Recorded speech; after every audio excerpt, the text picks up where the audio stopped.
আগের দিন আমরা জেনেছিলাম ফার্স্ট ডে অফ অ্যাপিয়ারেন্সের ব্যাপারে। তো এদিন প্রথম পার্টিরা কোর্টে অ্যাপিয়ার করে ইন পারসন বা কাউন্সিলের থ্রুতে।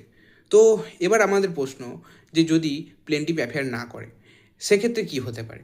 যদি প্লেনটিভ অ্যাপিয়ার না করে সেক্ষেত্রে অর্ডার 9 রুল 8 এর মধ্যে বলা আছে যে যদি প্লেনটিভ অ্যাপিয়ার না করে তো সেক্ষেত্রে ডিফেন্ডেন্টের যে অ্যাডমিশনগুলো যেগুলো অ্যাডমিট করেছে, যে প্লেন্টিফ ফ্যাক্টগুলো আছে সেগুলো ডিফেন্ডেন্ট অ্যাডমিট করেছে, সেগুলোর ওপর বেসিস করে কোর্ট ডিগ্রি পাস করে দিতে পারে।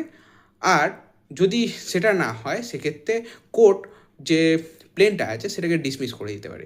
এবারে এই যে ডিসমিসালটা, এটা একটা খুব মারাত্মক বিষয়, কারণ এই ডিসমিসালের বিরুদ্ধে আপনি নতুন করে স্যুট ফাইল করতে পারবেন না, এবং সেক্ষেত্রে আপনাকে ওই যে ডিসমিসালটা আছে সেটাকে সেটাসাইড করাতে হবে। এবং কোর্ট যদি রিজনেবল গ্রাউন্ড থাকে সেক্ষেত্রে ওই ডিসমিসালটাকে সেটাসাইড করবে, এবং কোর্ট চাইলে সেই ডিসমিসালটা সেটাসাইড করার জন্য কস্ট বা চার্জেস যে পার্টি আছে বা প্লেন্টিভ আছে তার উপর ইম্পোজ করতে পারে। তো